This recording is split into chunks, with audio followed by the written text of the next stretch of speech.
sure and remember what Bert the Turtle just did, friends, because every one of us must remember to do the same thing. That's what this film is all about. Duck and cover. This is an official civil defense film produced in cooperation with the Federal Civil Defense Administration and in consultation with the Safety Commission of the National Education Association. Produced by Archer Productions, Incorporated. Hey, Bert, come on out and meet all these nice people, please. Oh, all right. We really can't blame you. You see, Bert is a very, very careful fellow. When there's danger, this is the way he keeps from being hurt. Sometimes it even saves his life. That's why these children are practicing to duck and cover just as you do in your school. We all know the atomic bomb is very dangerous. Since it may be used against us, we must get ready for it, just as we are ready for many other dangers that are around us all the time. Fire is a danger. It can burn whole buildings if someone is careless. But we are ready for fires. We have a fine fire department to put out the fire, and you have fire drills in your school so you know what to do. Automobiles can be dangerous, too. They sometimes cause bad accidents, but we are ready. We have safety rules that car drivers and people who are walking must obey. Now, we must be ready for a new danger, the atomic bomb. First, you have to know what happens when an atomic bomb explodes. You will know when it comes. We hope it never comes, but we must get ready. It looks something like this. There is a bright flash, brighter than the sun, brighter than anything you've ever seen. If you were not ready and did not know what to do, it could hurt you in different ways. It could knock you down hard or throw you against a tree or a wall. It is such a big explosion, it can smash in buildings and knock signboards over and break windows all over town. But if you duck and cover like Bert, you will be much safer. You know how bad sunburn can feel. The atomic bomb flash could burn you worse than a terrible sunburn, especially where you're not covered. Now, you and I don't have shells to crawl into like Bert the Turtle, so we have to cover up in our own way. First, you duck, and then you cover. And very tightly, you cover the back of your neck and your face. Duck and cover underneath a table or desk or anything else close by. In Betty's school, they are talking about the atomic bomb, too. Betty is asking her teacher, how can we tell when the atomic bomb may explode? And her teacher is explaining that there are two kinds of attack, with warning and without any warning.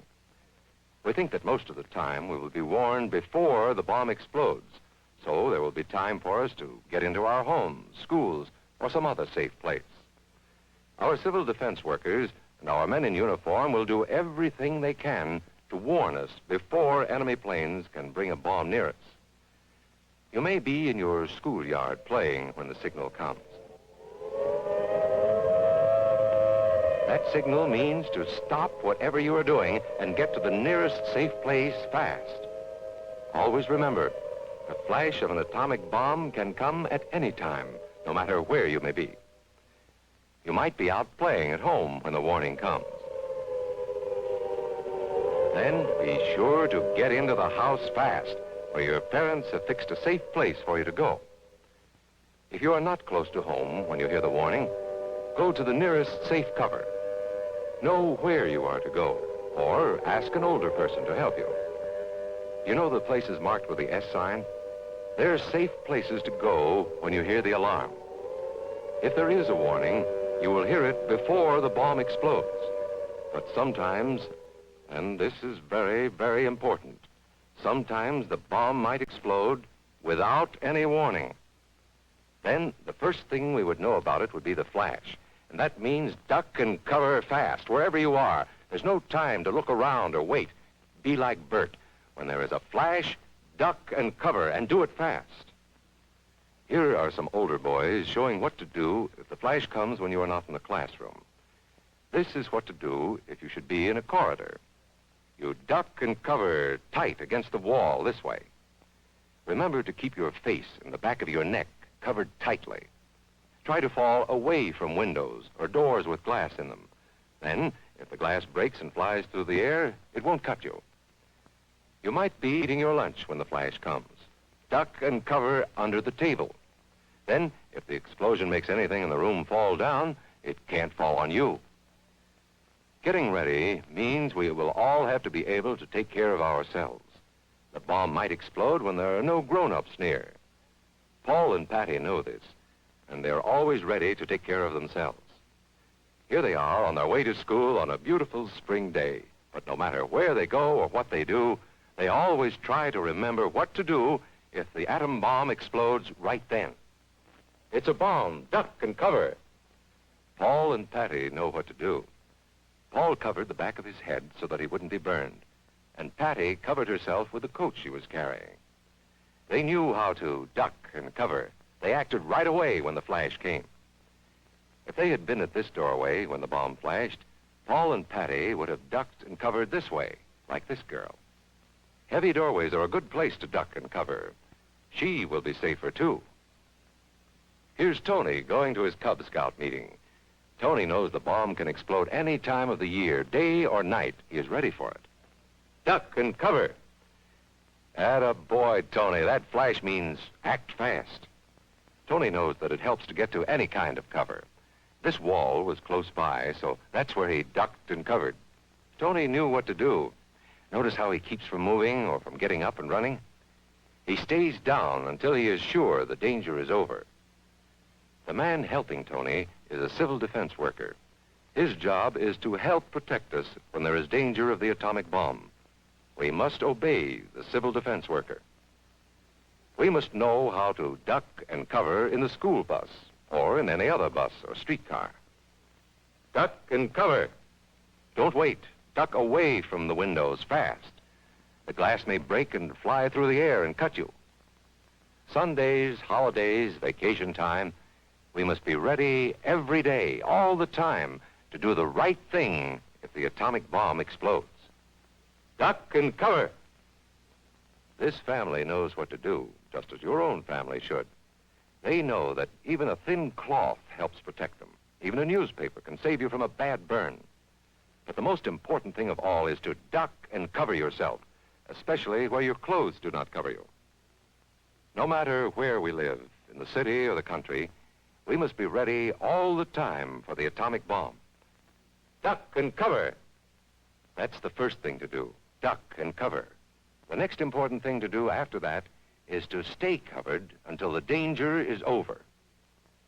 Yes, we must all get ready now so we know how to save ourselves if the atomic bomb ever explodes near us.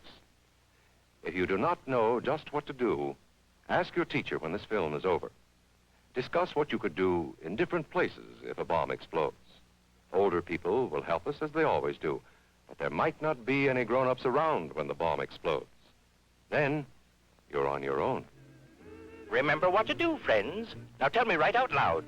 What are you supposed to do when you see the flash?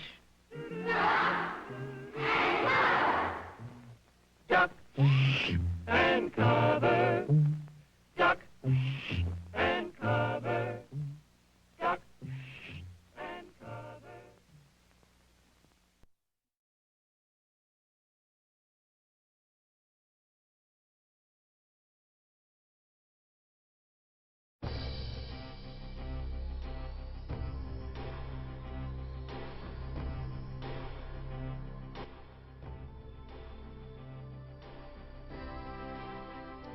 Hello, I'm Colonel Lauren Erickson of the Department of Defense Global Emerging Infections Surveillance and Response System, also known as GEIS.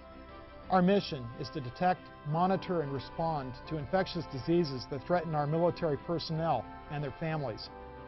We're actively monitoring cases of influenza around the world.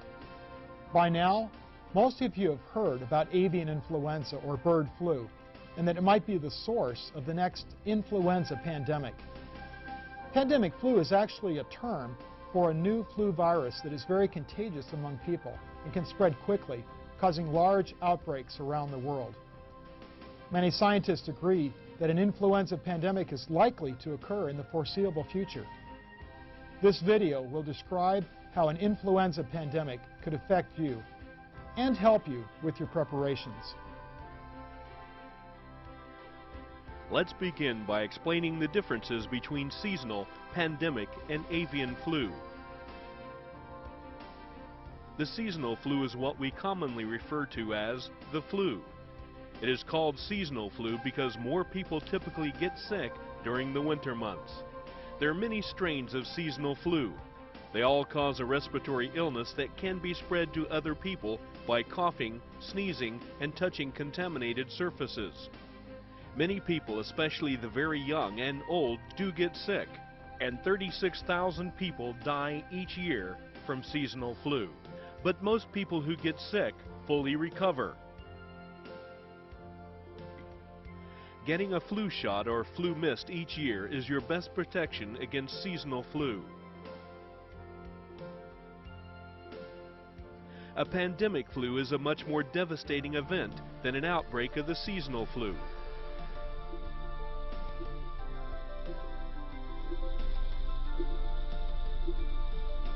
It is caused by a new flu virus, or one that hasn't circulated in a long time, that is hard for our bodies to fight off because we have little or no immunity to the strain. This type of flu can spread easily from person to person. Flu vaccine is usually in good supply for seasonal flu, but in a pandemic, vaccine may not be available for 6 months or more. There were 3 pandemic flu outbreaks during the 20th century. By far the most devastating was the influenza outbreak in 1918. Within 6 months between 1918 and 1919, millions of people died. Nearly half of those who died were young, healthy adults. A pandemic flu can spread quickly from person to person and around the world, infecting a large portion of the population. Currently, there is no pandemic flu, but there are many experts who are concerned that avian flu could lead to the next pandemic. Avian or bird flu is an illness that occurs naturally in wild birds. One type, H5N1, is deadly to birds and can be passed from birds to humans. This strain of avian flu is what most of us refer to as the bird flu. Doctors began seeing bird flu in a very small number of people in Southeast Asia in 2003. Since then, the illness has spread away from this region through the movement of infected birds. Although it is not a pandemic, it has caused serious illness in the small number of people infected, and more than half of them have died. The people infected often live or work directly with poultry. The threat of avian flu might worry you if you're planning to travel overseas. You can travel safely to areas affected by bird flu if you follow a few precautions. Avoid contact with birds, especially in live bird markets or local farms. Eat only fully cooked poultry, egg, or duck dishes. And clean your hands frequently. If you become sick while traveling, contact the local U.S. Embassy. They can assist you in locating medical services and informing your family and friends. You can also contact the local State Department officers online at the State Department website shown here. After you return home from an infected area, watch your health closely for 10 days. If you become ill, tell your healthcare provider your symptoms, where you traveled, and if you had close contact with birds or sick people. The Department of Defense is acting to protect you and your family in the event of a pandemic flu. Our medical departments have been stockpiling medical items that will be needed, for instance medications and personal protective equipment. Early detection of a pandemic flu is important because the sooner our public health experts realize there is a problem, the sooner they can identify the proper vaccine and take action to control the spread of the illness. The Department of Defense Global Emerging Infections System, or GEIS, has some 80 sites around the world to detect and track outbreaks of influenza. The efforts that DoD is taking will be invaluable in the event of a pandemic flu, but you cannot rely on these preparations alone to protect yourself and your family. Planning and preparing for a pandemic illness is everyone's responsibility. During a severe pandemic flu, up to 1/2 of the community could be sick and unable to work. This could disrupt virtually every aspect of daily life for up to 12 weeks. You need to start thinking about what you will do if the services you depend on are not available. Imagine the effects on your family and community if hospitals are overflowing, if schools, banks, and post offices are closed, if services such as telephone, water, and power are disrupted. Stores may close or have limited supplies. You may not even be able to rely on public transportation. Consider that the ability to travel, even by car if there are fuel shortages, may be limited. Preparing for disruptions like these to your daily life from a severe pandemic may sound overwhelming, but you can organize your preparations in 2 main steps. Step number 1. Visit the pandemicflu.gov website. The website is full of information on avian and pandemic influenza and provides planning checklists to help you put together your own emergency kit. Save this website address because it will also be one of the first places you should go for information and public health guidance in the event of a pandemic flu. Step number 2. Put together your own emergency kit. This kit will include items your family will need in any disaster. You need at least 2 weeks of food, water, and medicines in your home in the event of an emergency.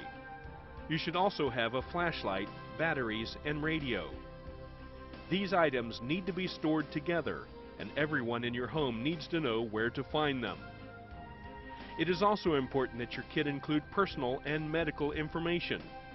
The checklist from pandemicflu.gov is a good starting point for medical information your family might need in an emergency. Be sure to include who to call within your chain of command in the event of any type of disaster. The American Red Cross website, www.redcross.org, also has information on general disaster preparedness. Make sure you keep all of your supplies and personal information up to date so it will be ready when you need it. The best way to stop the spread of flu is to minimize close contact with the sick. When a pandemic flu hits, it will be imperative that sick people stay home and that healthy people who are not needed to care for the sick go to work. If we all stay home out of fear of catching the flu, then critical services in this country will stop. During a pandemic, people may go to hospitals because they suspect they are sick with the flu. To prevent overload on our medical resources and to protect yourself from exposure to other sick people, only go to the hospital if you or one of your loved ones becomes very ill and needs medical assistance. Good personal hygiene is key to preventing the spread of flu germs. Always cough or sneeze into your sleeve or a tissue and throw the tissue in the wastebasket. Clean your hands often, and especially after coughing, sneezing, or using the bathroom, and before eating. Use soap and water or an alcohol-based cleaner. You may be asked to wear a mask to protect others. If the situation becomes serious, local authorities may use social distancing to prevent the spread of influenza. Schools, shopping malls, movie theaters, and other places where large groups of people gather may be closed. 2 other actions that public health authorities may take during a pandemic are isolation and quarantine. Basically, isolation is the separation of sick people from healthy people, and quarantine is the separation of healthy people who have been exposed to the flu from those who have not. Take time to learn more about influenza. There are many products and websites available. Last but not least, stay up to date with the latest recommendations from public health experts. They will rely on the media, television, radio, newspaper, and the internet to deliver information that we will all need to follow to help contain the spread of the illness. The Department of Defense will be using the DoD Watchboard website to update military personnel on pandemic influenza. You've now learned about pandemic flu and how to prepare for it. By following the advice given in this video, you'll be ready to help control the spread of the illness and care for yourself and your family when the next influenza pandemic strikes. Visit the DoD Pandemic Influenza Watchboard now to learn more about influenza and to start working on your personal emergency kit. Remember, it's everyone's responsibility to plan and prepare for an influenza pandemic.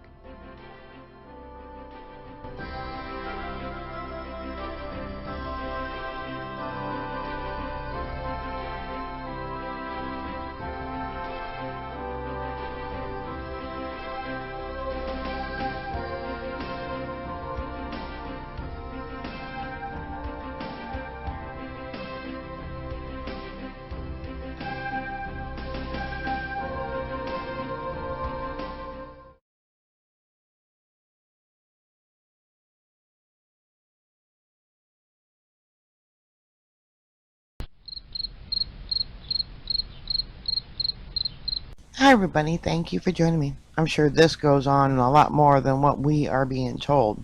Russian cop on trial for trying to create a zombie army. What is now a former Russian police officer is on trial for allegedly enacting a gruesome plan to create his own zombie army. Authorities say the policeman convinced 4 homeless men to meet him in a forest under the auspices of providing them with alcohol to help endure the harsh Russian winter. However, it was all a ruse by the police officer, who murdered the men while performing what he believed to be an occult ritual at an altar which he had built in the woods. It says the murderous magician, well actually he was a witch, then buried the bodies with the intention of returning later to resurrect his victims as mindless zombies that would follow his command, either owing to a mistake in his spell or the fact that zombies are not real. The police officer's plan proved fruitless and ultimately led to his arrest. The unsettling scheme may not be his first brush with the macabre, as he is also charged with 2 other murder beyond the 4 homeless would-be zombies. Incredibly, Russia media reports that he somehow managed to negotiate a deal where he would serve 12 years in prison if he is convicted of the crimes. That sounds a little bizarre in itself. Although his bizarre zombie idea turned out to be a bust, he almost certainly succeeded in inspiring the plot of a future horror film. I would not be surprised if there was more people that were involved in these murders, and he's the one that took the rap, with a large payment to him and his family, I suppose. Put your thoughts and comments down below. Bookmark my site. I'll keep you up to date. Please stay safe, and I'll talk to you later. God bless you. Bye.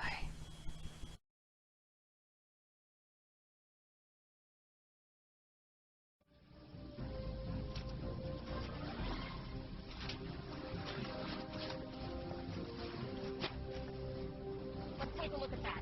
Is it bad? Am I hit bad? No, we just need to get it under control. What do you mean get it under control? Well, blood loss from a wound can be controlled by applying direct pressure to the wound. That's the first thing we need to do. Take a clean pad if we have it and press it firmly against the wound and hold it there until it is controlled. Is this all I need to do to get the bleeding to stop? If direct pressure doesn't work and you can't reach the wound, try to apply pressure between the wound and the heart. Major arteries run very close to the skin surface at several points in your body. If you apply pressure to these points, you can restrict the flow of blood from your heart to your wound. If you're alone and you can't apply pressure by yourself, you can find something you can use to apply pressure to that point. Let's just make a tourniquet out of this. No, that's not a good idea.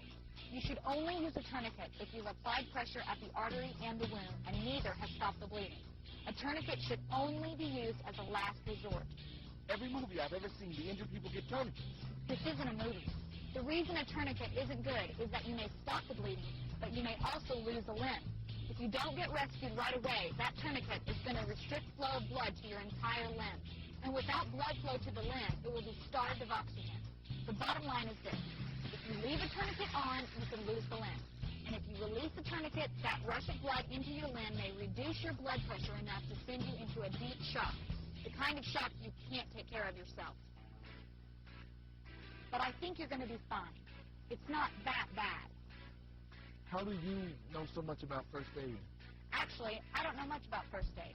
You see, first aid is something you do to stabilize yourself or someone else until you get professional treatment. Since we don't know when we're going to get rescued or if we're going to get rescued, we have to take care of our medical needs the best way we know how. It's survival medicine, not first aid. What do you mean we might not get rescued? I mean, you gave them the Mayday signal. Somebody knows we went down, right? How long is this going to take? There are no guarantees that we're going to get rescued in a couple of hours, days, or weeks. So it's up to us to take care of ourselves the best way we can, and that's survival medicine. Nothing reduces our chances of getting rescued more than having an injury. That's why we use techniques of survival medicine to take care of injuries, so that we can put our energies toward more important issues, like building a shelter, signaling for help, and just surviving until help does arrive. Am I going to die out here? Not if you stay calm and be smart. If we use survival medicine to treat our injuries and illnesses first, we can focus on the task of getting rescued, and we are going to get rescued. How do you keep so calm and collected doing all this?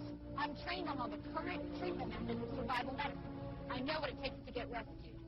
And we'll make it out of here alive. I promise you. We're going to start right now. There's a clearing over there about 30 yards. I saw it coming in. We're going to set up camp. I'm going to activate this ELT, and hopefully someone will come for us within a matter of hours.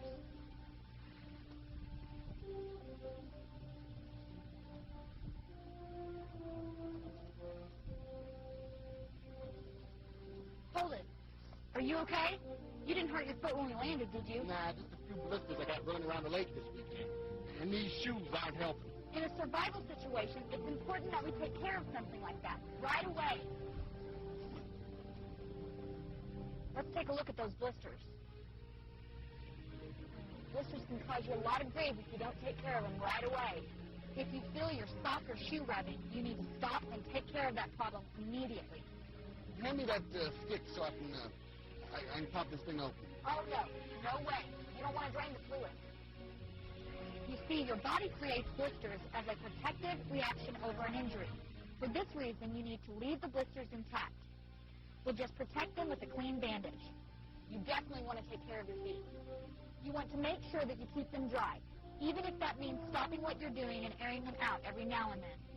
Not only are your feet prone to blisters from walking, but you need to be careful of getting blisters on your hands, too.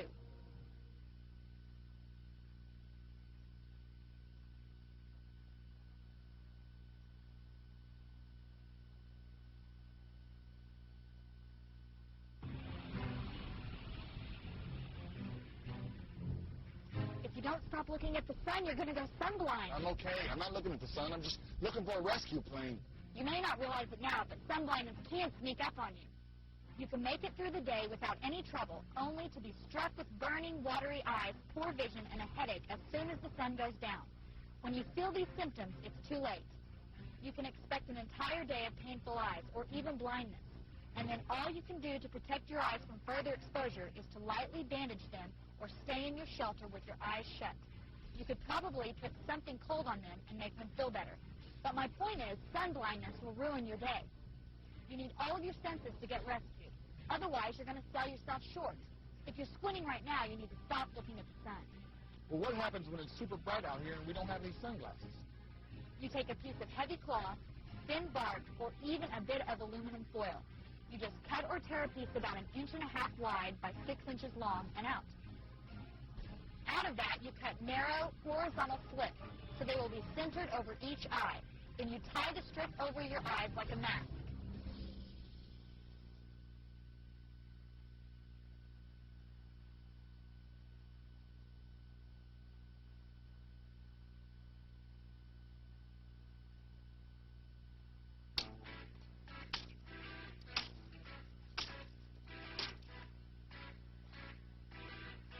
Make sure you don't hurt your hands. If your hands get injured, just either stop or use a different grip or just rest a while. You don't want to give yourself blisters. Ooh, I don't like bees. My sister's allergic to bees, and she has to carry a special bee sting kit. Now, I do know something about this. The first thing to do when you get stung is treat the sting by immediately scraping it, not pulling the stinger away. Because if you pull it, you will squeeze the poison sac and increase the dose of venom. You'd be amazed how many people die in the United States due to stings from bees, wasps, and yellow jackets, just because people are allergic to them. Stinging insects actually end up killing more people than snakes do every year. Well, I can handle bees, but I can't handle snakes. Snakes? Snakes? What happens if a snake bites one of us? Well, not all snakes are deadly. But if you get bit by a venomous snake and you can't get medical attention, your best bet is to remain calm and drink plenty of water. If you go rushing around in a panic, that will only increase the circulation of venom in your bloodstream. And the whole movie concept of cutting a hole in yourself and sucking the venom out is not recommended anymore.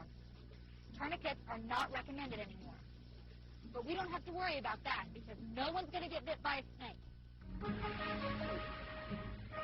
What about lizards? Actually, the only venomous lizards you need to worry about are the two species that are found in the North American desert, the Gila monster and the Mexican beaded lizard. And both of those are relatively sluggish and non-aggressive. You're not going to get bit as long as you look where you put your hands and feet. And if you do get bitten, just react the same as if it was a snake bite. Don't panic and drink lots of fluids. What happens if I'm bit by a spider or a scorpion? Then what? All spiders and scorpions are poisonous to a certain degree. But it would be pretty uncommon for someone to die from these bites. The only spiders that could really hurt you are the black widow and brown recluse. But again, you're not going to get bitten by these if you just play it smart and stay away from places where these creatures might be.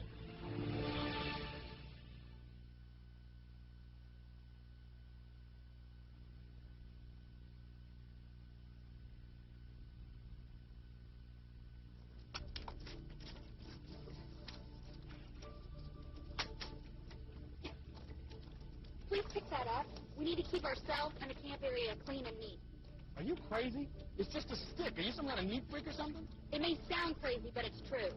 Your chances of getting hurt are decreased when you keep everything in its place and you use your survival tools properly. And it's important that we keep ourselves and our clothes clean. By doing this, we reduce the odds of getting sick. Look, even if it seems like a low priority, it's very important. I can take a hint. Holy sparkies, I burned my hand! Quick, we need to cool the burned area. We can't waste any time. We need to get this hand in some cold water right now. Come on.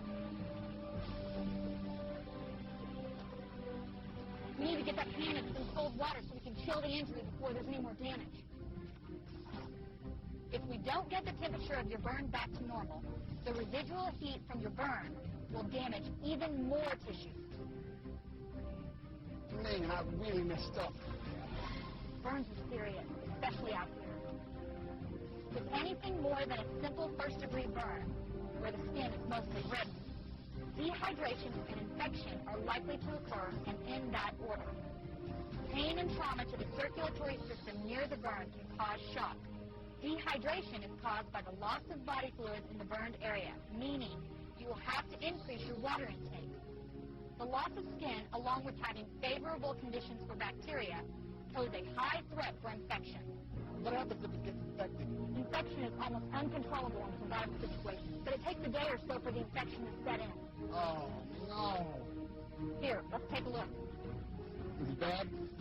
All burns, regardless of severity, are handled in the same way out here. Without sterile conditions and medical care, we are very limited as to what we can do for a burn out here. Oh. We've already cooled it, now we have to get it clean. That calls for a little soap and water. The trick is not to make matters worse by disrupting the damaged tissue. It is very important to keep the burned area clean and protected. We have to use the most sterile dressing we can find. Lucky for you, we have a medical kit with sterile dressing. Otherwise, we would be trying to boil some of our clothes to use as bandages. Oh, this really hurts. Am I going to be okay? Bandage is going to be a problem you have to deal with. But you're lucky this time. The burn isn't all that bad. Now listen, you're going to have to pay attention to me and remember what I tell you. It's life or death out here, and everything you do is going to impact our survival. So if you want to live, you're going to have to get smart in a hurry. There are no second chances out here. You're right. Sorry. Feels like you have a slight fever. Now I'm getting sick. Fever is simply a symptom of another problem, maybe even dehydration. In your case, it's a symptom of your burn. So there's nothing to worry about? I didn't say that. A fever can be a problem. So what can we do for it? The best thing we can do for it is to take aspirin according to the directions and drink plenty of water. Here, take these.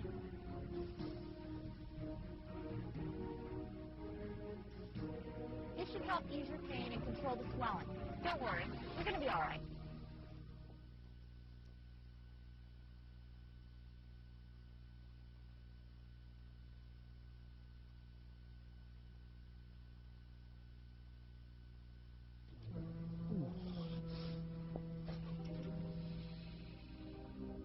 Is everything all right?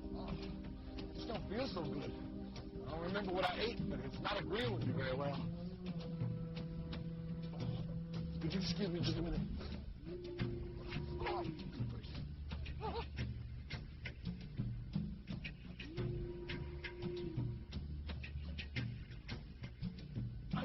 No, don't come over here. No, please go away. Oh, man, this is so embarrassing. Don't be embarrassed. Diarrhea is common in these situations. It can be caused by tension, eating unfamiliar foods, or intestinal infection from contaminated water. But believe me, I understand it's uncomfortable. It can keep you in those bushes all day long. But most cases of diarrhea are relatively easy to control. I don't have any medicine you can take, but I am going to get some charcoal from last night's fire. Believe it or not, it doesn't taste all that bad. Diarrhea can be harmful to you out here because it can make you really dehydrated. The only way you can combat this is by drinking lots and lots of water. A couple of teaspoonfuls of charcoal should help you get back into control, okay?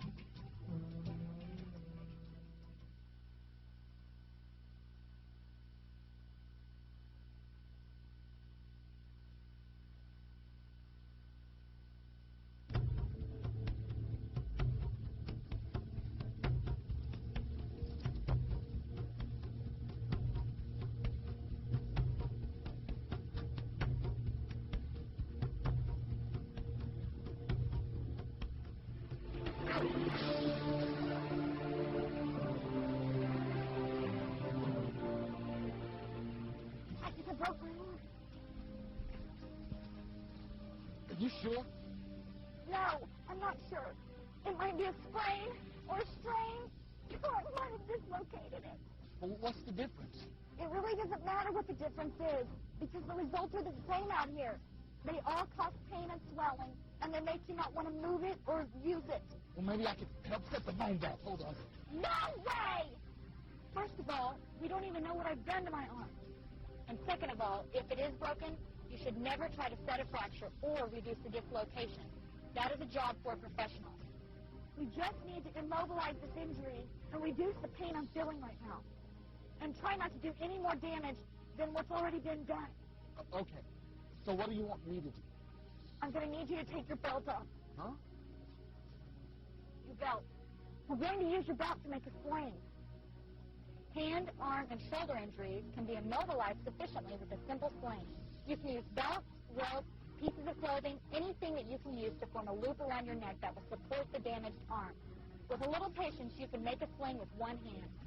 But fortunately, I have you to help me out. Can you help me out?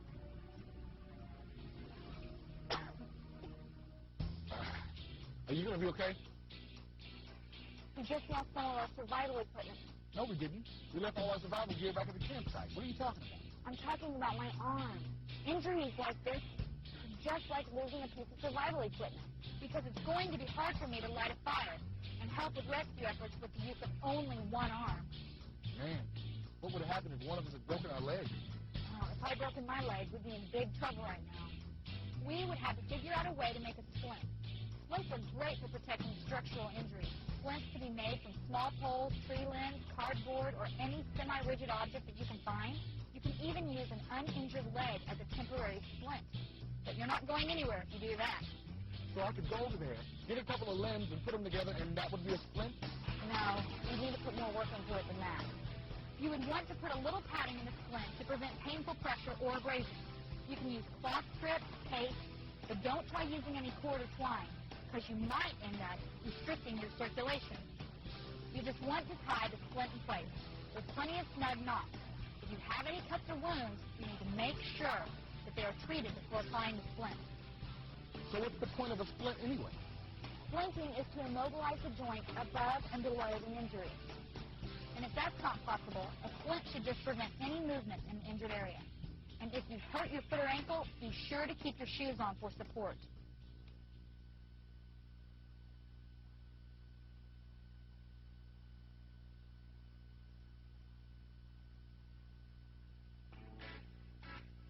What's that? Oh, sorry you're in pain. My arm really hurts when I move it this way. Well, don't move your arm that way. You're exactly right. The pain is telling me I should move my arm like that.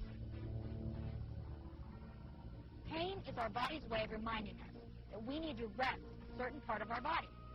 Under normal conditions, this is a good thing. But when our life depends on our ability to deal with problems out here in this survival situation, we may have to ignore that warning. But serious pain associated with injuries is a separate problem in itself. What do you mean? Being in a great deal of pain can keep you from doing what you need to do to get rescued. You seem to be handling it pretty well. Different people have different sensitivities to pain. For me, I'm looking at this pain as a temporary discomfort that can be tolerated. I'm keeping my mind busy thinking about how we can get rescued, rather than thinking about how bad this arm hurts. Naturally, I want to avoid aggravating this pain and what's causing it. But I'm going to keep my mind on the goal, and that's getting rescued. And we are going to get rescued. I need you to do me a favor. Sure, what is that? You're going to have to keep your eye on me, because I could go into shock. Severe pain does weird things to your body. You mean the pain in your arm could cause you to go into shock?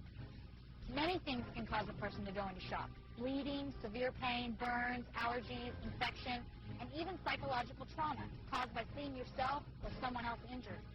Regardless of the cause, the result of shock is the same. If you've ever experienced shock, it's highly unlikely that you'll forget the symptoms. You feel lightheaded, weak, and nauseous. It's sort of a surreal feeling. But that's only what it feels like. You need to pay attention to what it looks like. If I were to go into shock, you could tell, because my skin will be cold and clammy, my breathing will be a little crazy, it may be quick and shallow or irregular, and it may even cause me to gasp for air. My pulse will be weak and rapid, I'll be nauseous, and I may vomit. And most likely, I'll have some type of mental confusion. There are more severe symptoms than this, but the idea here is if you don't catch and treat the symptoms of shock, then situations will get a lot worse. That's why it's important for you to watch me closely. What happens if you go into shock? How do I treat the symptoms?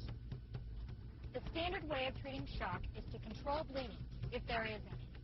Drink plenty of fluids, but don't try to give someone water if they're unconscious. You'll drown them. Try to lay them down, preferably with their head slightly lower than their feet, and have them rest until their symptoms pass. If they had a head injury, you would need to elevate their feet without lowering the head, and keep them warm. Use extra clothing, sleeping bags, blankets, whatever might be available to maintain their body temperature.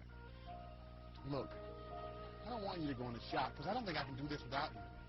Ever since we crash landed, you've been taking care of me and doing everything right, and I've been doing everything wrong. Remember, our situation is not permanent. The ultimate goal here is to get home. We are going to get home. Besides, you basically know everything there is to know about survival medicine. We are the doctors out here. We just have to look after you. Did you hear that? Here, help me up.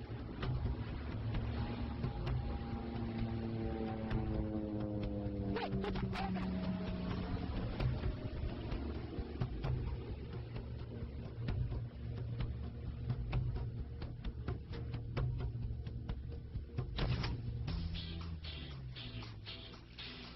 Can you believe that? They're coming?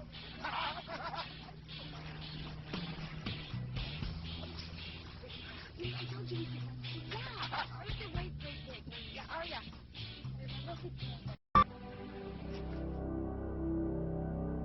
An event, popularly known as the Roswell incident, has recently been the subject of intense interest by both the media and a curious general public. In recent years, Numerous speculative books, magazine articles, television programs, a made-for-TV movie, 2 UFO museums, fraudulent documents, and even an alien autopsy film have emerged to exploit the media fascination with the Roswell incident. The story has even gained international attention. Despite the vested interest and questionable credibility of all sources involved in generating the media hype, the U.S. Air Force is routinely accused of concealing a deep, dark secret from the American people. In early 1994, New Mexico Congressman Stephen Schiff requested the General Accounting Office initiate a records review. The purpose of this review was to determine if the U.S. Air Force or any other U.S. government agency possessed information on an alleged crash near Roswell, New Mexico in July 1947 of an extraterrestrial vehicle and its alien crew. In response to the GAO probe, the Secretary of the Air Force directed a comprehensive search for records. The objective of this search was to tell the Congress and the American people what the Air Force knew about the 1947 Roswell claims. If the information was still classified, it was to be declassified. If active or former Air Force officials had signed non-disclosure agreements, they were to be released from these agreements. The resulting 800-page report was completed in July 1994. The report concluded that the predecessor to the U.S. Air Force, the U.S. Army Air Forces, did recover material near Roswell in July 1947. What was recovered was not the remains of an extraterrestrial spacecraft and its alien crew, but debris from a then classified Army Air Forces research project codenamed Mogul. Begun in 1946, Project Mogul was a top-secret attempt to acoustically detect suspected Soviet nuclear explosions and ballistic missile launches. The project was accorded the highest priority because it addressed the most important post-war national defense concern, development of an early warning system to prevent a devastating surprise attack. Mogul used an odd assortment of naval acoustical sensors, radar reflecting targets, nylon fibers, and other equipment carried aloft by a train of weather balloons extending over 600 feet. Claims that the U.S. Army Air Forces recovered a flying disc near Roswell in 1947 were based primarily on a misidentification of the radar targets, a standard element of weather equipment adapted for use on the long Mogul balloon train. In June 1947, the oddly constructed radar targets were found by a local rancher who later reported the equipment as a flying disc. Following some initial confusion at Roswell Army Airfield, the flying disc debris, aluminum foil, rubber, paper, and sticks, was identified by Army Air Force officials as remnants of radar targets and weather balloons. With the positive identification by the Army Air Forces of the debris recovered by the rancher, events that occurred in 1947 were officially resolved and largely forgotten. Initially, the Roswell incident consisted only of accounts of the recovery of a flying disc. In 1947, there were no claims of alien bodies associated with the Roswell incident. The recovery of alien bodies became part of the Roswell story during the late 1970s, with other claims being made in the 1980s and 1990s. These later-day revisions to the Roswell story were often based on anecdotal accounts from second- and third-hand witnesses collected by UFO enthusiasts 40 or more years after the actual event. The same anecdotal accounts that refer to bodies also describe large-scale field operations conducted by U.S. military personnel using an assortment of military vehicles and aircraft to recover crashed debris supposedly from an extraterrestrial spaceship. Military personnel were allegedly led by an angry, red-headed captain, threatening those who witnessed the operation with imprisonment or death if they revealed what they observed. The popular Roswell story contends that the bodies, once recovered, were allegedly transported under tight security to the base hospital at Roswell Army Airfield for autopsy. At the hospital, the angry red-headed captain was again allegedly observed threatening civilians.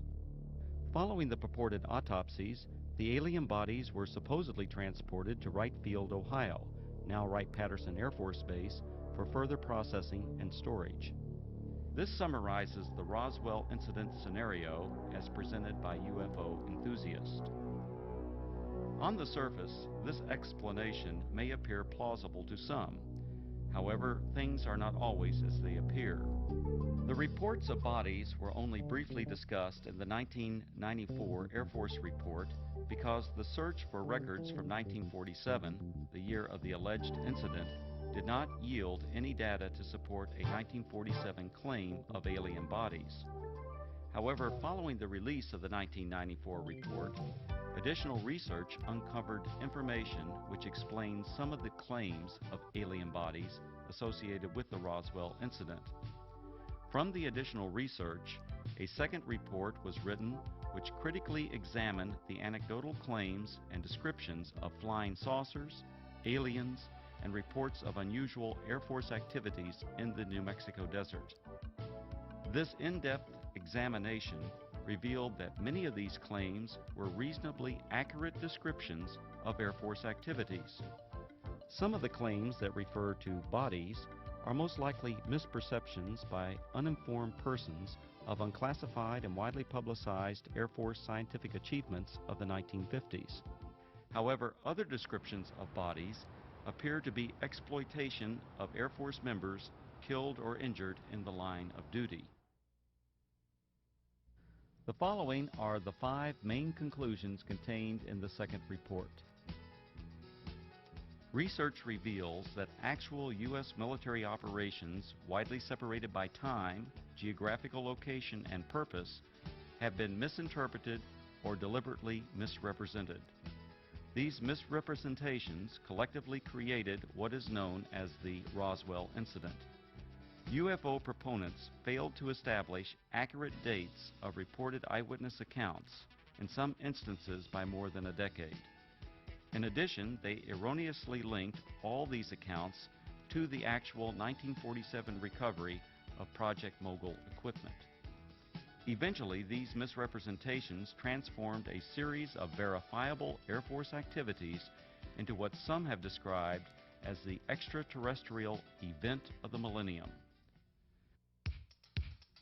Reports of aliens in the New Mexico desert were actually anthropomorphic test dummies that were carried aloft by Air Force high-altitude research balloons. Critical examination of alleged alien sightings consistently matched the physical characteristics of these dummies, as well as where and how they were used. Vince, that new dummy cam is great. Yeah, it'll sure give people a whole new outlook on what it's like when you don't wear a safety belt.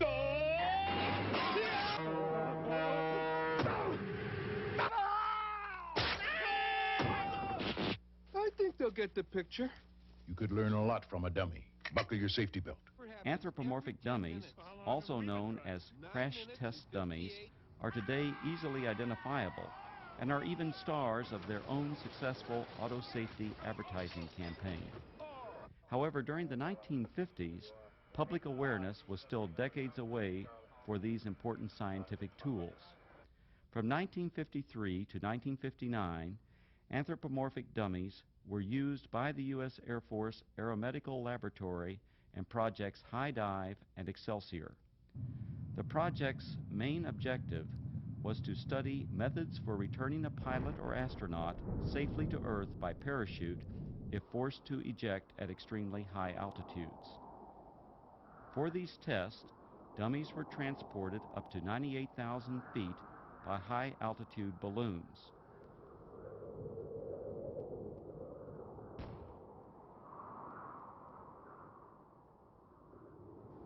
The dummies were released for a free-fall period, during which body movements and escape equipment performance were recorded by a variety of instruments.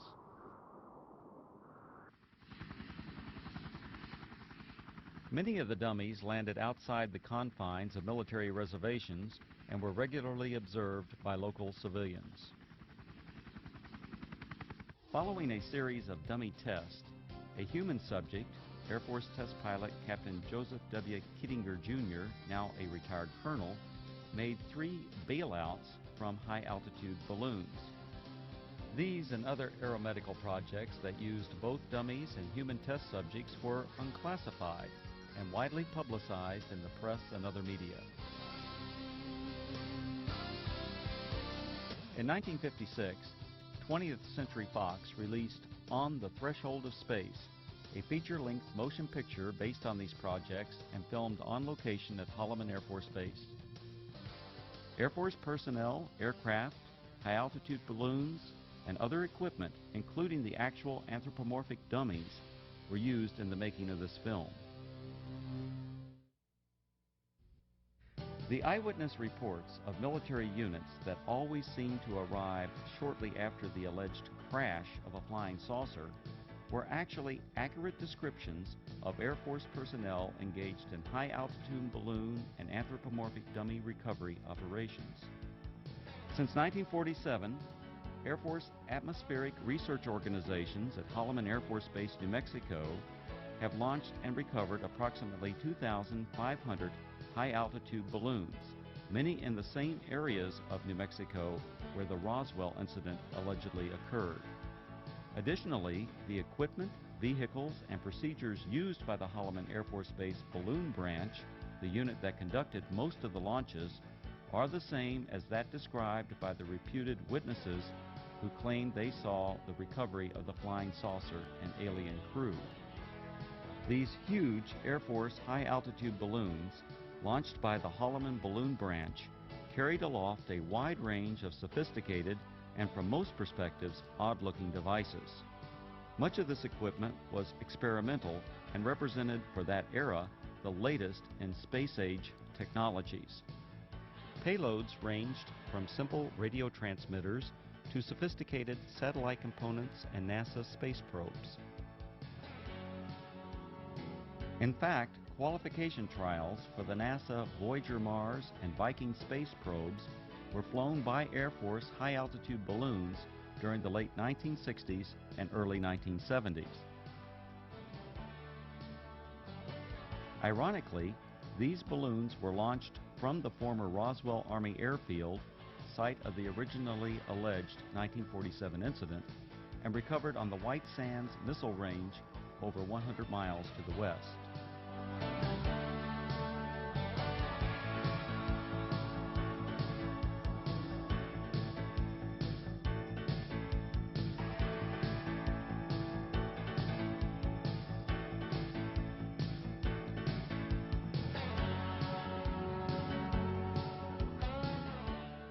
Recovering the balloon payloads was essential for accomplishing the scientific objectives of the high-altitude balloon program. The primary high-altitude balloon recovery areas were and still are located at predetermined sites throughout Arizona, West Texas, and New Mexico, including the area surrounding Roswell. To retrieve the equipment many miles from Holloman Air Force Base, recovery personnel operated a variety of aircraft and vehicles. The exact vehicles described by the witnesses as having been present at the crashed flying saucer sites. To expedite these operations, the recovery crews tracked the balloons optically, electronically, and from aircraft which directed ground vehicles to the impact areas.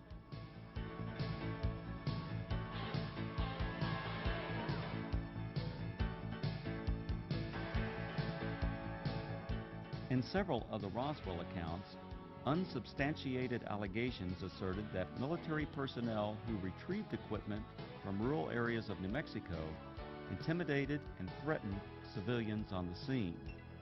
On the contrary, Balloon Branch personnel enjoyed good relations with the local community and often solicited their assistance following a balloon or payload landing. In the course of their activities, recovery personnel rented or borrowed tractors, bulldozers, snowmobiles, and even pack mules from local residents. The payloads, parachutes, balloons, and circling chase aircraft often draw crowds of curious onlookers from the local community. In fact, so many civilians are often present at balloon or payload landing sites, the scenes were once described by Balloon Branch personnel as being like the circus coming to town. Here's what it looked like this afternoon, floating from east to west over town. It was way up there, all right, some 25 miles over our heads, the Air Force later told me. The giant helium-filled balloon eventually collapsed, falling to Earth like 1,000 pounds of cellophane, landing on the Gila Indian Reservation southwest of Phoenix. A short while later, we spotted this, a large parachute, perhaps 100 feet across. Dangling beneath it was some sort of a silver box that made a rather hard landing. This is what had been attached to that balloon, we would later find out.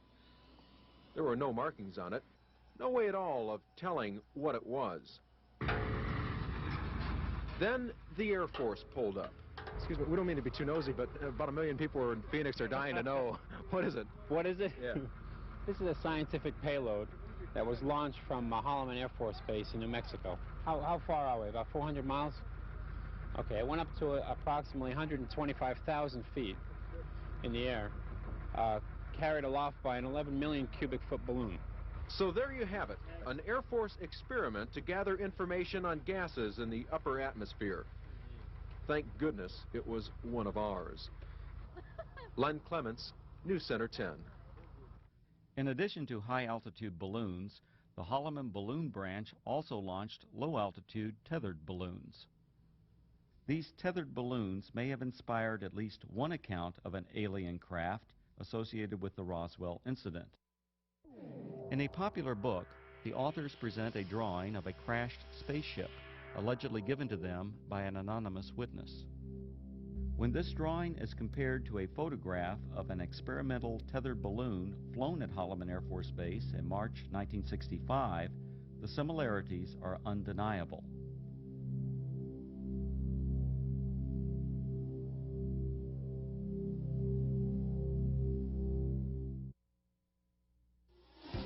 The red-headed captain was probably Captain Joseph W. Kittinger, Jr. Captain Kittinger served as the project officer or pilot in all three of the Air Force's manned high-altitude balloon projects, Man High, Excelsior, and Stargazer. Captain Kittinger was present at many balloon and dummy launch and recovery sites throughout the southwest United States during the 1950s and early 1960s. However, other than the allegations made by UFO proponents, there is no evidence of any kind that Kittinger confronted or threatened civilians. Colonel Kittinger's achievements as an Air Force test pilot are legendary. He has the standing world record parachute jump from nearly 20 miles.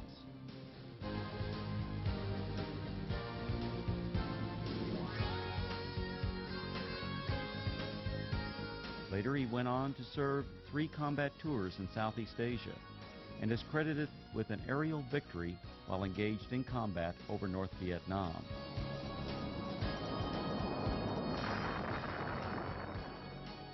After over 480 combat missions, Colonel Kittinger was shot down over North Vietnam and spent 10 months as a prisoner of war in the infamous Hanoi Hilton before being repatriated in March 1973. Colonel Kittinger made history again after retiring from the Air Force. In 1984, he accomplished the first solo crossing of the Atlantic by balloon. The final and most disturbing conclusion of the second Roswell report is the apparent exploitation of Air Force members killed or injured in the line of duty to perpetuate the alleged sightings of alien bodies. Claims of bodies at the Roswell Army Airfield Hospital were likely a combination of several aircraft accidents and an unusual manned balloon mishap. One aircraft accident occurred on June 26, 1956. 11 Air Force members died when their fully loaded KC-97 tanker aircraft experienced a propeller failure 4.5 minutes after takeoff. The crash site was approximately 9 miles south of the former Roswell Army Airfield, renamed Walker Air Force Base in 1948. The badly burned bodies of the 11 crewmen were identified and processed at the Walker Air Force Base Hospital. The alleged claims of bodies at the base hospital can be traced to a single witness whose descriptions closely matched the condition and the circumstances under which these victims were identified. Furthermore, claims of bodies attributed to specific Air Force personnel are unsubstantiated. Some of these individuals were not even present at Roswell Army Airfield in July 1947. The balloon mishap occurred during a low-level training mission for backup pilots in the Project Excelsior high-altitude manned balloon program. This unusual accident occurred approximately 10 miles northwest of Walker Air Force Base on May 21, 1959. One of the three crewmen, Captain Dan D. Fulgham, now a retired colonel, was injured during landing.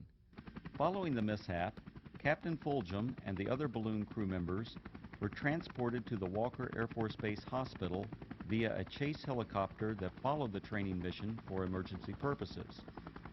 Upon arrival at the highly secure Strategic Air Command base, the balloon crew was met by armed Air Force security personnel who remained with the crew until their identities were confirmed. As the Excelsior project officer and instructor pilot for this mission, the red-headed Captain Kittinger accompanied the balloon crew to the hospital. At the Walker Air Force Base Hospital, Kittinger and Fulgham were apparently observed by individuals who later related this unusual incident. Elements of this actual event now appear to be part of the Roswell story.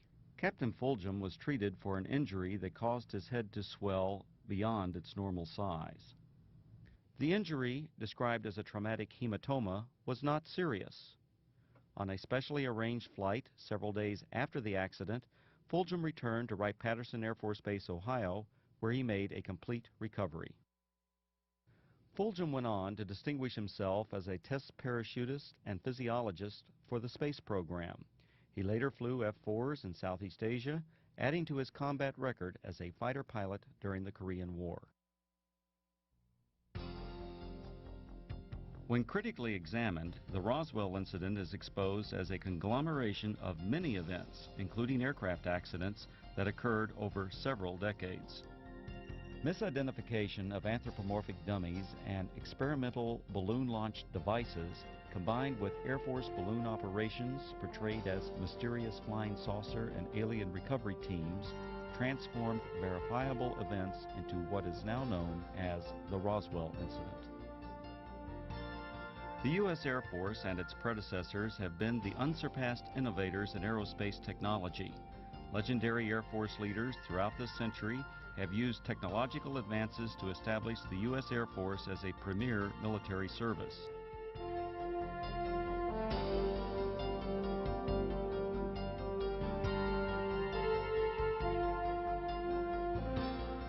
The facts presented in the reports examining the so-called Roswell incident did not reveal it to be a dark secret or government cover-up as persons unacquainted with Air Force technologies proclaim.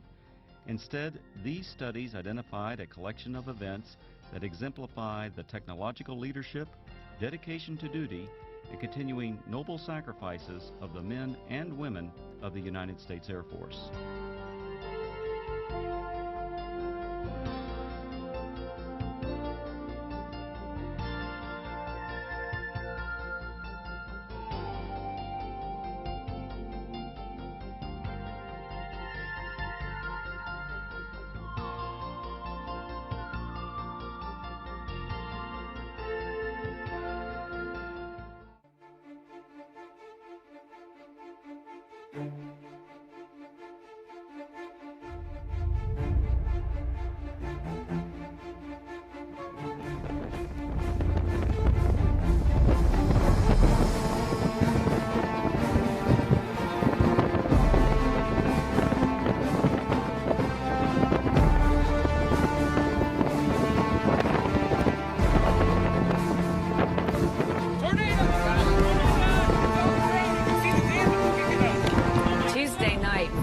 Very rough time in Illinois. Several reports of tornadoes, some deadly, certainly extensive damage being reported across Illinois. There's also a report of a tornado across eastern Iowa. But it wasn't just tornadoes causing damage. Significant hail, hundreds of hail reports, hundreds of wind damage reports continuing to pour in. Everywhere here, we are finding pieces of debris that have been tossed blocks away. MEMA estimates more than a dozen homes were damaged by this tornado, including this one here.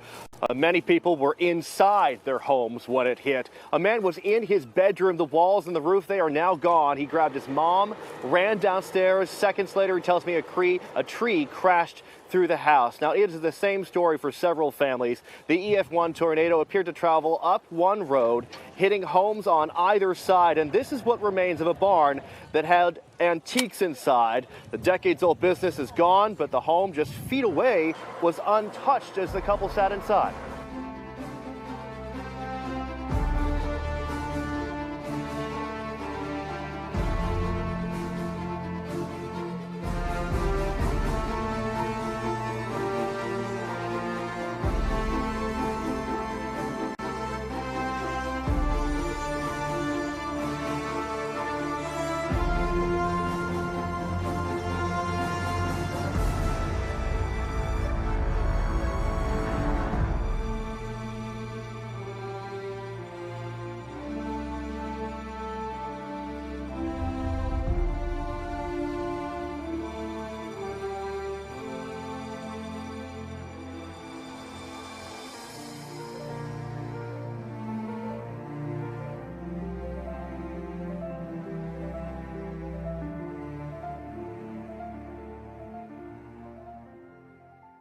On Monday, Mount Etna has erupted in a fiery show of lava in eastern Sicily. The eruptions can be seen from nearby towns of Catania and the resort town of Taormina. And although volcanic ash clouds can cause flight disruptions, the nearby Catania airport was operating on a normal schedule on Tuesday. And as of now, no danger exists to the towns that dot the mountain slopes. While it seems to be such an extreme natural event, it appears that in Sicily, it's just business as usual.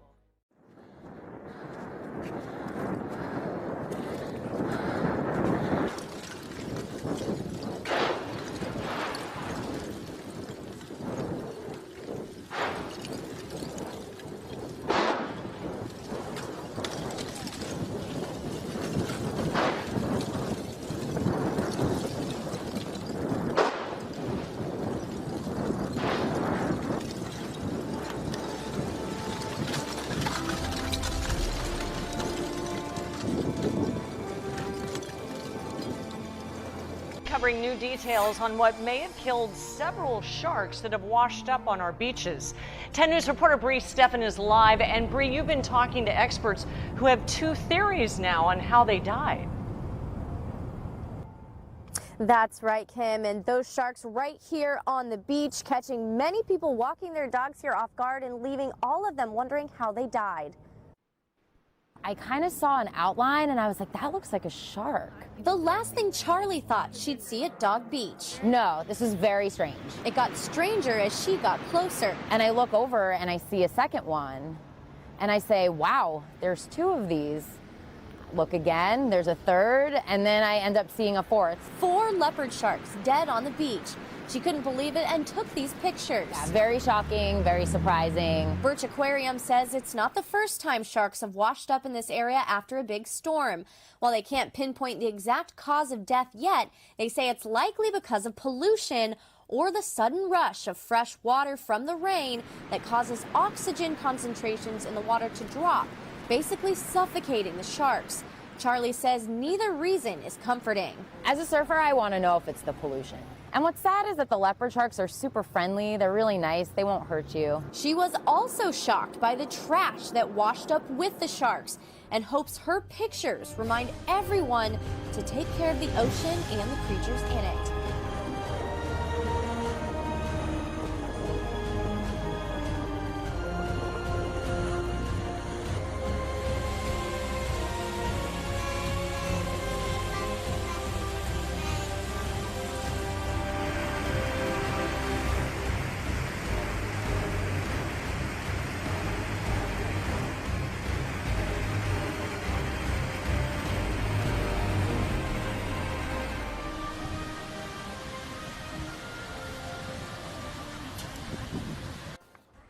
I'm standing in front of one of scores of emergency water outlets that have been set up around the Chilean capital where drinking water has been cut. People, as you can see, are standing in line with anything they can get their hands on, any kind of a container at all, because of mudslides that took place in the Andes Mountains region just above the capital and which supplies the city with water. This was contaminated and it's made it impossible for the water board to turn the water back on again until further notice. This following freakish summer rains. It's been one thing after another, from the inferno to a heat wave, unprecedented forest fires, and now the deluge. The worst hit area was literally on fire just a week ago. Now some 19 people are missing and feared dead because of the sudden floods in the mountains, where thousands of tourists were camping out on the last weekend of the summer holidays here. We can't go to work. People are respecting the queues for now, but people can start getting restless, you know. Something is always happening to us. Earthquakes, forest fires, which have been ferocious, and now this. But we always face these adversities together. Authorities say water supplies will slowly be reestablished, but only if the weather cooperates. More rain in the Andes could trigger more mudslides. And if that weren't bad enough, a new heat wave is expected to hit Santiago and last at least until Wednesday, making life even more miserable for residents here who have no running water. People, in fact, are beginning to lose patience and are getting angry and are pointing the finger at the Spanish-run water company, which they say has not invested enough in emergency services.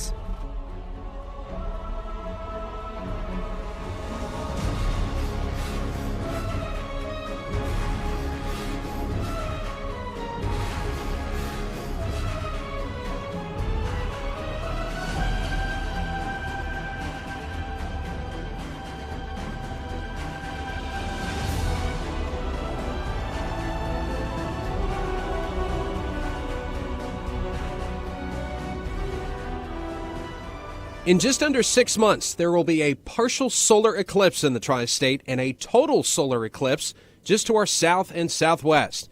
Staff from the Cincinnati Observatory and Mount Lookout held an open house earlier this week to educate the community on how to view the eclipse safely. This is something we haven't had in 38 years, and so we're getting people excited, we're getting people prepared for it. Part of that safety education involves protecting your eyes. In Cincinnati, the sun's going to be about 90% blocked by the moon, and so you have to get some safe glasses, some solar eclipse shades or number 14 welder's glasses. Whether viewing the partial eclipse here or the total eclipse to the west and south, Riga said not using protective eyewear can have harmful consequences. Your eyes are like little miniature telescopes, so when the sunlight comes through, it goes down to a point, it focuses to a point, and then when you're looking at the sun, it could really damage your eyes. It's like burning the back of your eyes with a magnifying glass. Just a reminder, you can have the best telescope for viewing and have glasses ready, but Dean wants to remind you the weather has to cooperate, meaning it has to be little to no cloud cover for you to see the eclipse. Sun, clear skies are really good. If you have some high, thin clouds, that could be okay, but really just want to avoid clouds altogether. For those in the classroom, the Cincinnati Observatory wants to make sure students and teachers have the tools to see this rare phenomenon. If you're a teacher that you're going to be in school that day and you can't get out of school, contact us and we'll help you out and get you some solar viewing so you can share safe views with your students.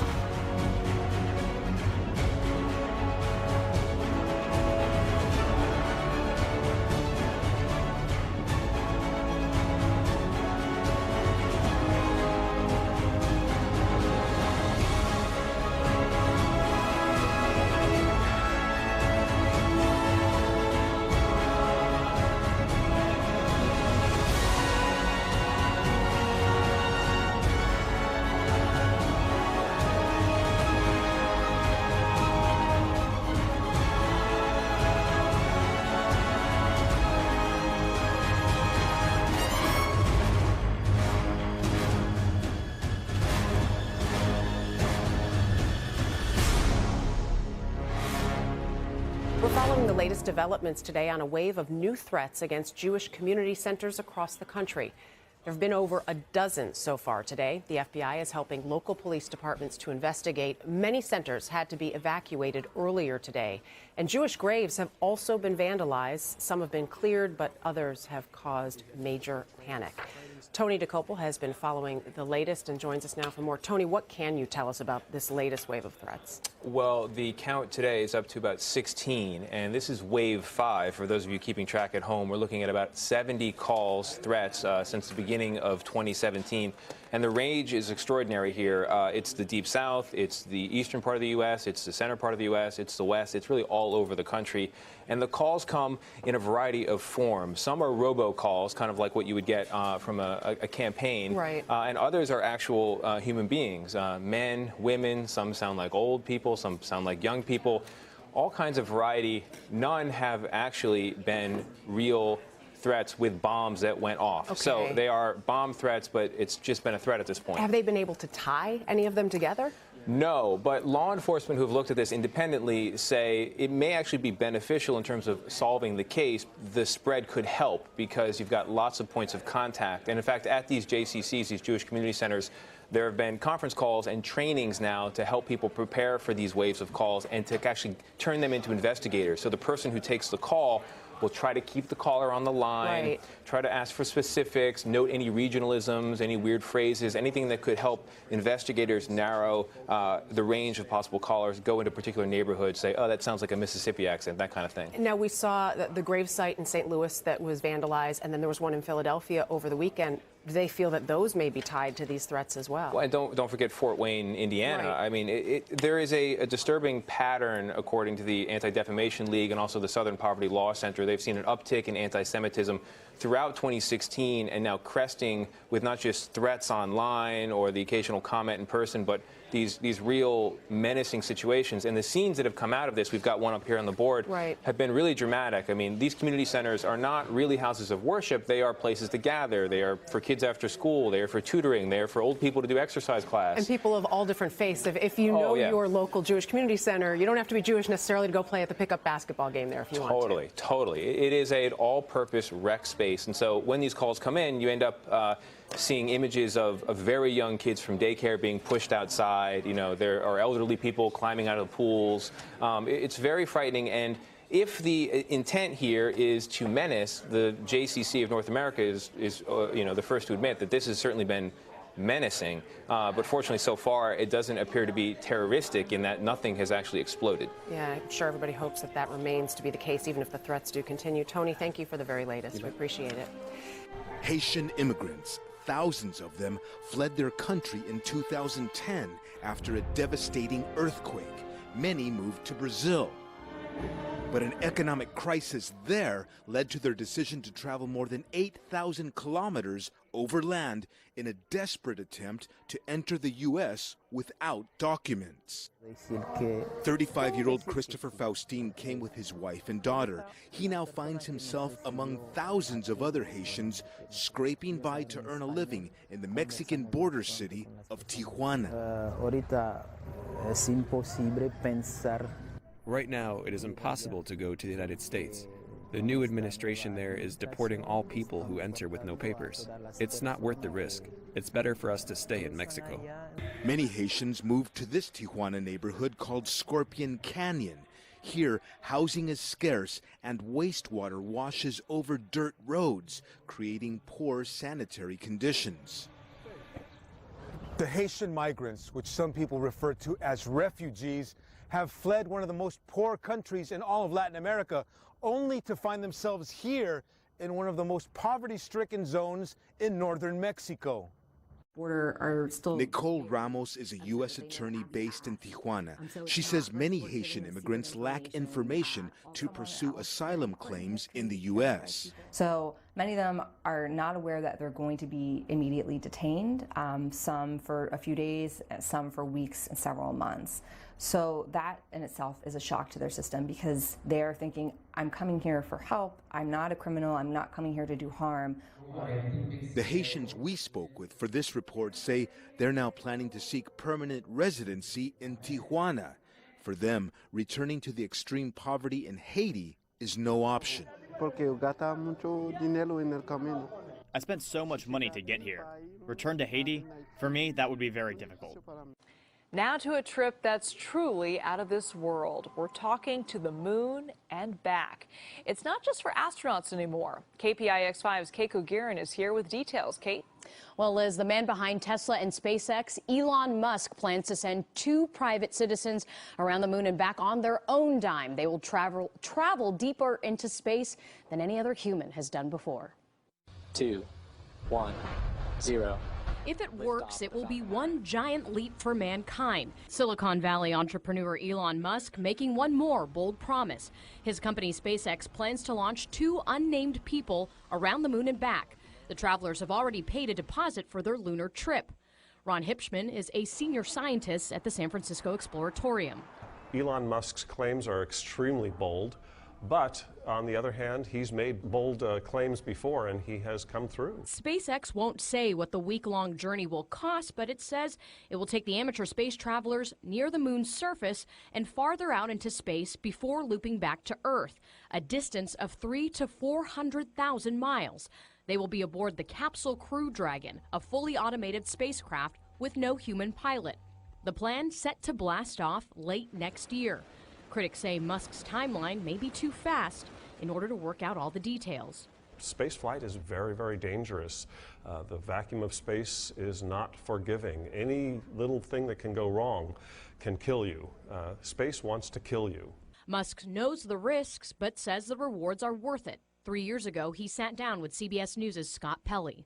I had so many people try to talk me out of starting a rocket company. It was crazy. One good friend of mine collected a whole series of videos of rockets blowing up and made me watch those. He just didn't want me to lose all my money. Musk says he thinks these private missions will make money. He hopes to launch passengers into space once or twice a year. All of these trips have to be licensed by the FAA. Kate Kogirin, KPIX5. Transgender high school athlete won a state championship this weekend, but he would have preferred wrestling against boys, not girls. Tony DeCopel has the story. Mac Beggs fought his way to a girls' Texas high school wrestling championship on Saturday. But because the new champion identifies as a boy, he was pulled unwillingly into a new fight. This one about the rights of transgender Americans. I wouldn't be here today if it weren't for my teammates. That's honestly what the spotlight should have been on, is my teammates. The 17-year-old high school junior is among an estimated 1.4 million people in this country who identify as transgender. In Beggs' case, his birth certificate says he's a girl, but he identifies as a boy and is taking doctor-prescribed testosterone to help his transition. Some girls have forfeited rather than face him, and he says he'd rather wrestle against boys. But under a code enacted by the state last August, all athletes must compete according to the gender on their birth certificate. Lisa Latham, whose daughter has wrestled against Beggs for years and has noticed a change in him, says now nobody wins. It's not fair for Mac because Mac's not getting true competition and true experience of what it is to wrestle on his level. And it's not fair for the female wrestlers because they are at a complete disadvantage. 33 states allow high school athletes to compete according to their gender identity or on a case-by-case basis. 10 states have no policy, and Texas is one of 7 states that restrict transgender athletes. We train hard every single day, every single day. After his victory, Beggs did his best to dismiss the controversy, but it's likely to continue into the next wrestling season. On the mat and off, gender isn't something the rules can pin down.